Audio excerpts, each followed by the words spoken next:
He was an earl with a crumbling estate, a name shadowed by scandal, and nothing to offer her but his heart, which, she had discovered, was worth more than all the diamonds in England. But he could not see it. He believed he was dragging her into the mud. He believed he was not enough. He believed that love was a burden he had no right to place on her shoulders. He was wrong, and she would spend the rest of her life proving it. This is the story of a woman who judged a man by his soul, and a man who learned that the greatest crown is the one given in mercy. Duchess Tiffany Ashbourne had been surrounded by strategic love for the entirety of her adult social life. She had been surrounded by it so thoroughly and for so long that she had become very accurate at recognizing it, the specific quality of attention that was not actually about her, but about what she represented, the specific warmth of men who were warm toward consequence and who had identified her as the most significant consequence in the room. She could see it in the first 30 seconds. She could see it in the way they looked before they looked at her, the survey of who was watching, the calibration of the performance for the audience. She had become, through extensive exposure to it, entirely uninterested in it. She had become interested in Frederick Ashby, Earl of Renford, who stood in the corners of the rooms she filled, and who looked at her when he looked at her with the specific quality of a man who was not calculating anything, who had found something he found genuinely interesting, and who was looking at it with the honest attention of someone who is not managing the looking. He was in debt. He was under a shadow of someone else's making. He was the worst match available by every social measurement. He was the only person in the social world of London who looked at her and saw her. She had known what she was choosing, and she had chosen it anyway, and the choosing was not an error of judgment, but the most considered judgment she had made. The problem was not Tiffany's certainty. The problem was Frederick's. Before we get to the study, before we follow Tiffany through the midnight rain, before we watch Frederick's walls collapse, I need to ask you something. Have you ever loved someone who decided, without asking you, that you deserved better? Who made the assessment of what was best for you, and arrived at the conclusion that the best thing for you was to be without them, and who enforced this conclusion by pushing you away, by declining to share the weight, by performing indifference to spare you from choosing the harder thing? Drop your answer in the comments, because Frederick's mistake was not his debt, or his shadow, or the crumbling estate. His mistake was deciding, in Tiffany's name, what Tiffany was allowed to choose. And the midnight rain and the study door opening was Tiffany's answer to that decision. Subscribe and hit the bell. Tell me where you are watching from tonight, your city, your country. Let me know who is in the room. Now, let's begin. Frederick had the specific quality of a man who had been carrying something for a long time and who had become very good at not showing it. Not good in the sense of fooling everyone. The people who looked closely could see it. The slight tiredness that lived around the edges of his eyes even when he was smiling. The specific quality of a smile that was produced for a purpose rather than arriving from a surplus of ease. He was good at the performance, and the performance was good enough for most rooms. Tiffany was not most rooms. She had been watching him for 2 seasons with the specific, precise attention of a woman who has identified something worth watching and who is watching it without announcing the watching, because announcing the watching would change what she was watching in the way that announced observation always changed its subject. She watched him be kind to the servants when no one significant was watching. She watched him listen to old Lord Cavendish's stories about the war with the patient, complete attention of a man who found the old lord genuinely interesting rather than obligatory. She watched him stand in the corners of rooms he did not feel entirely at ease in and manage his discomfort with the quiet, maintained dignity of a person who understood that dignity was not contingent on comfort. She watched him look at her when he thought she wasn't looking, with the specific quality of a man who has found something he is trying very hard not to want. She had found all of this, cumulatively and specifically, more interesting than anything the dukes who lined up at her gates had offered, which was the performance of everything and the reality of very little. In the palace gardens, when there was no audience and therefore no performance required, he was different. He was the person underneath the careful management, the one who laughed at things that were actually funny and talked about things he was actually interested in and looked at her with the direct, honest attention of someone who was not trying to produce an impression, but was simply present with another person they found worth being present with. She had found these evenings to be the standard against which she measured every other evening, and every other evening was failing the comparison significantly. She had told him she loved him on a Tuesday in October, directly, without the social management that declarations of this kind usually carried. She had said it with the specific quality of a statement of fact, the way she said most things, which was the quality that had made her remarkable in a social world organized around the strategic management of information. He had looked at her.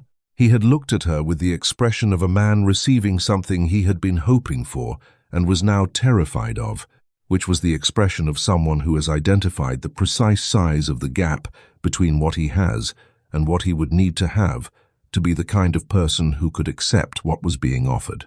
He had not said he did not love her back. He had not said he loved her, either. He had said her name and looked at the garden and changed the subject. And she had let him change the subject because she understood, with the precise clarity of a woman who looked at people accurately, that what she was looking at was not the absence of feeling but the presence of fear, and that fear required time rather than pressure. She had been patient.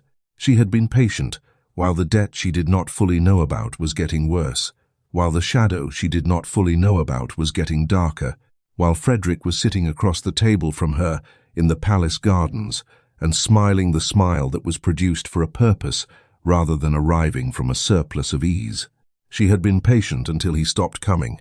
The Gentlemen's Club on White Street was the specific kind of establishment that existed for the purpose of allowing men of a certain class to say, in comfortable surroundings, the things they found convenient to believe. The things they found convenient to believe about Frederick were organized around the specific comfort of men who did not like what Frederick represented, which was the possibility that a man without their resources might have access to something they wanted, which was Tiffany's attention. They said the things with the confidence of men who have mistaken their interests for facts.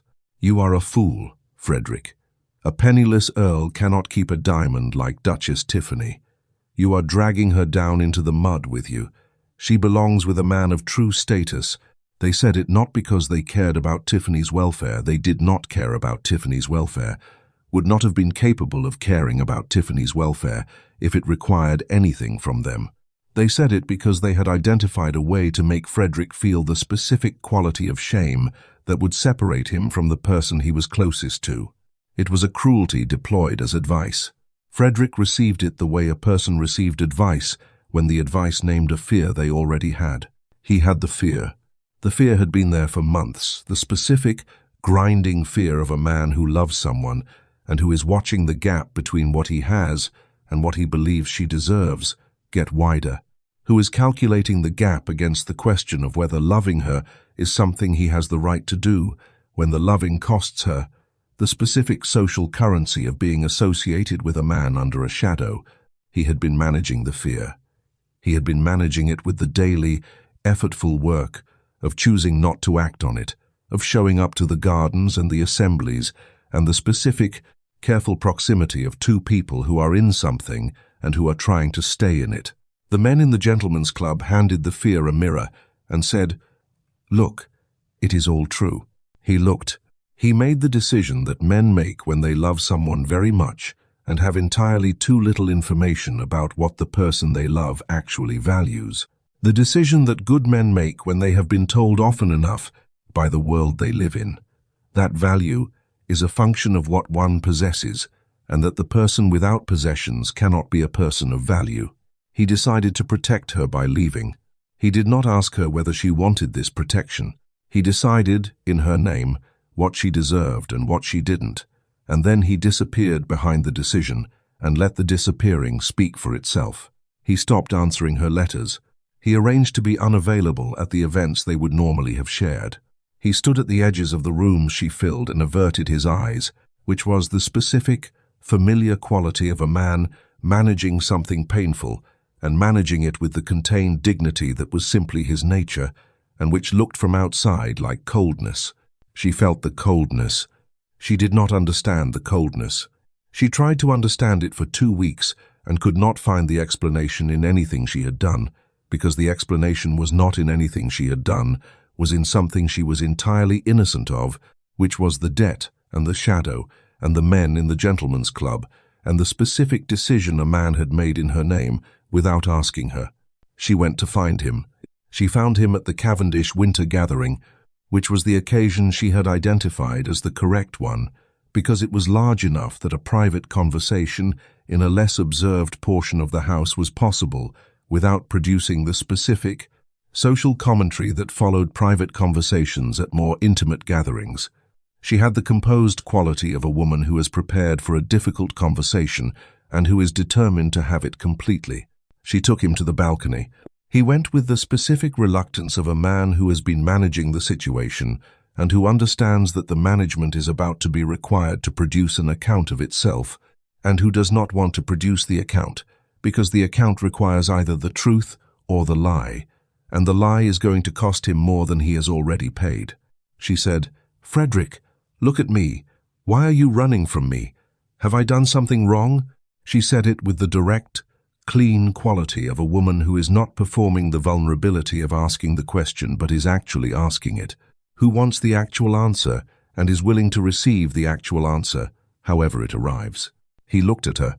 He looked at her with the expression of a man for whom the looking is costing him something significant, the specific, internal quality of someone who is looking at the thing they want most and holding the knowledge that they are about to do the thing that takes them away from it. He had made his decision. He had decided that the kind thing to do for her was to be cruel to her in the specific, targeted way that would give her the anger she needed to walk away from him and find the better match he believed she deserved. He said, "You need to walk away from me, Tiffany. You deserve a better man than me, a duke, a prince. I am not right for you. I cannot give you the life society demands for you." He said it with the awful, practiced quality of a man who has been rehearsing the saying and who is delivering it with the thoroughness of someone who is committed to the performance. She heard the delivery. She heard it with the precise accuracy of a woman who has been looking at this man carefully for 2 seasons and who can hear the rehearsal in it, who can hear the effort of the performance, who can hear, underneath the words he is saying, the actual register of a person who is doing the opposite of what they want to do. She heard the truth inside the lie. The truth did not make the words hurt less. The words were the words he was saying, and they landed on her with the full weight of words that are doing what they were designed to do, which was to push her away. She left the balcony because staying would have been the specific, undignified thing of pursuing a person who had said go away, and her dignity was one of the things she had decided was not negotiable. She went down the stairs into the gathering, and she stood in the warm light of the room with the composed face she had been trained to maintain across difficult moments, and she felt, underneath the composed face, the specific quality of heartbreak that is not dramatic, not the operatic kind, not the kind that announces itself, but the quiet, thorough kind that settles into a person and stays. She drove home. She sat in her carriage in the rain with the heartbreak and the precise accuracy of a woman who is looking at a situation clearly, and she thought about the performance quality of what he had said. She thought about the delivery. She thought about the thing underneath the delivery. She got out of the carriage. She did not go inside. She went back out into the rain. His study was in the east wing of the Renford townhouse, which was the townhouse he had maintained in the city, while the family estate in the country was in the condition it was, in the reduced staff, the unmaintained portions, the specific quality of a house that is being kept alive rather than lived in. He was at his desk when she arrived. He was at his desk with the documents he had been organizing, the letters to the relevant parties, the arrangements for the departure from London, the specific, methodical preparation of a man who has decided on a course of action and who is executing the preparation with the same contained thoroughness he brought to everything. He was also crying, not neatly with the specific, unglamorous quality of a man who has been managing something very heavy for a very long time, and who is, in the dark and alone, and believing himself entirely unobserved, finally not managing it. The full, uncontrolled quality of someone for whom the management has run out of resource. He did not hear the door. He heard it when it opened. He looked up. She was in the doorway. She was soaked. The rain had been the specific, comprehensive kind that London produced when it had decided that the occasion warranted it. And she had been in it for the walk from wherever she had left her carriage to his door, and she had not sheltered from it, and the result was the specific, honest appearance of a woman who had come through the rain, because the getting there was more important than the arriving dry. She was standing in his doorway. She had followed him. He looked at her. He felt everything he had been managing fail at once, not gradually, not in pieces, but the specific, complete, simultaneous failure of every structure he had built around the thing he was feeling, which arrived because the thing he was managing was standing in his doorway, soaked from the rain, and had clearly not left, and was looking at him with the expression that was simply her face, which was the most significant thing he had seen in a very long time. He dropped from the chair. Not deliberately, the specific involuntary response of a man whose body has made its own assessment of the correct position for this moment, which was not the dignified, upright position of the desk, but the other one, the one his knees had decided was the honest one. He was on the floor. He had his face in his hands. He was saying the things he had been not saying for months, not with the composed management of his careful public self, not with the performance of the man who smiled through the tiredness, but with the actual, unmanaged voice of what was happening in him, which was the voice of someone who has been underwater for a long time and who has, in this moment, stopped pretending they can breathe.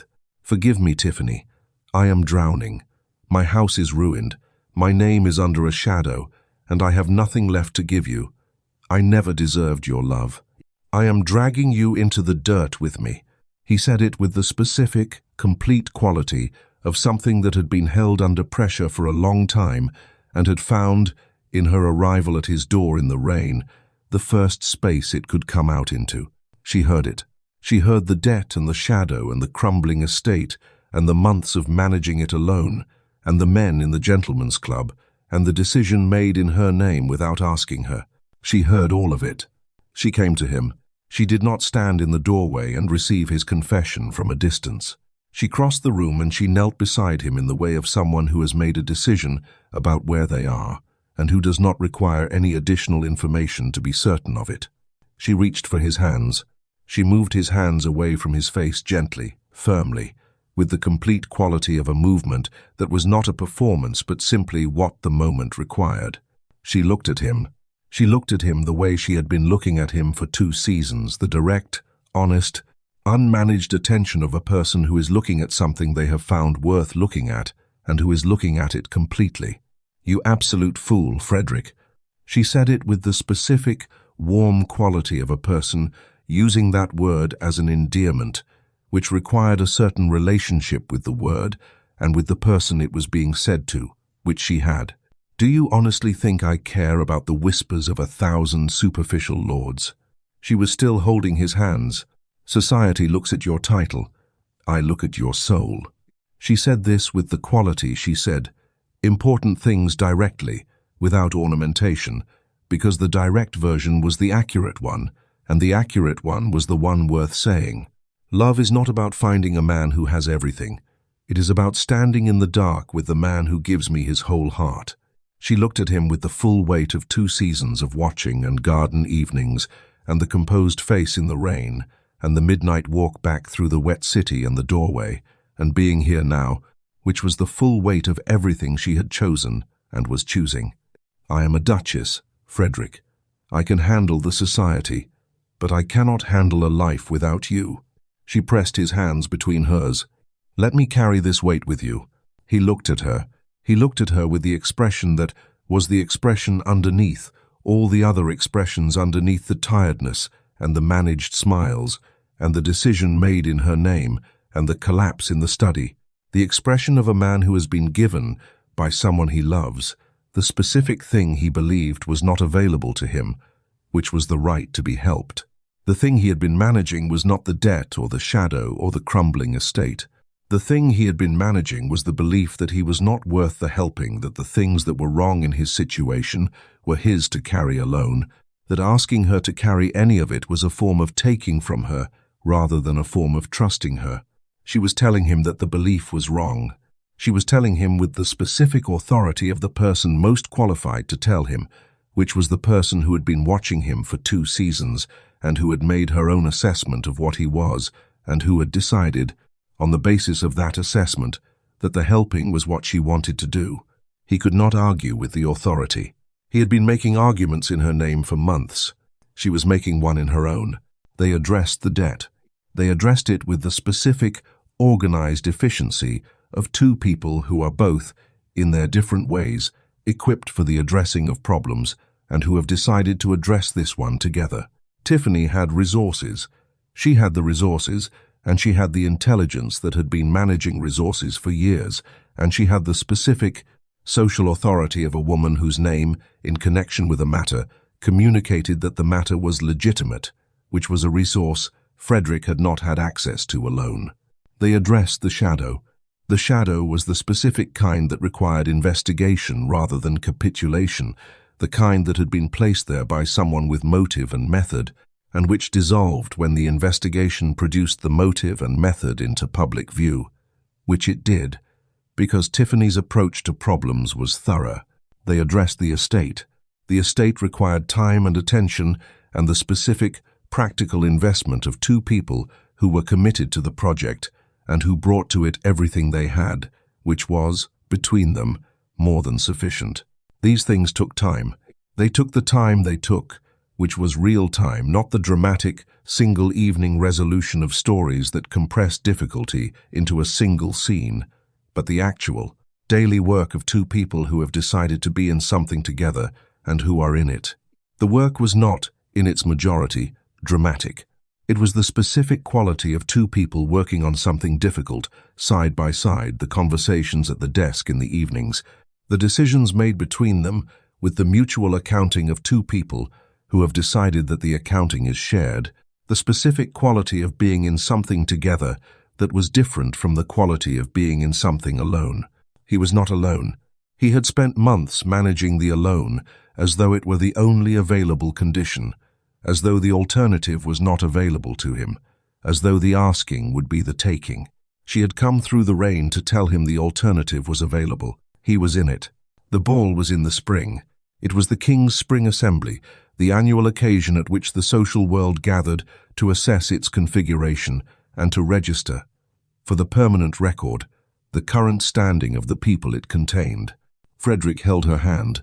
He held it in the center of the room, not at the edge, not in the corner, not in the specific, managed peripheral position of a man who has decided his position in the room is contingent on the room's assessment of his worth. In the center, he held her hand with the direct, complete quality of a man who has been shown, by the person he loves, that the room's assessment is a secondary fact, and that the primary fact is who is standing beside you and what it means that they are there. The room looked. The room always looked. It was organized around, looking, had been looking for the 2 seasons of his careful management and the months of the distance and the midnight study and everything that had followed. Let it look. He was holding Tiffany's hand in the center of the room. She was beside him with the specific, composed quality of a woman who is exactly where she has decided to be, which was beside him, which had been her decision since the garden evenings and the precise watching and the midnight rain. She had chosen him. She had chosen him when he had nothing left that the social world recognized as worth choosing. She had chosen the soul over the crest, the loyalty over the gold, the person in the corner with the tired lines around his eyes, over every duke who had lined up at her gates, with the performance of everything and the reality of very little. She had been right about what she was choosing. He knew this now in the way that people knew things when they had been given the evidence of them, not as an abstract proposition, but as the daily, lived, accumulated evidence of what it was to be beside this person, to have this person beside him, to be in something together rather than alone. The room could have its assessment.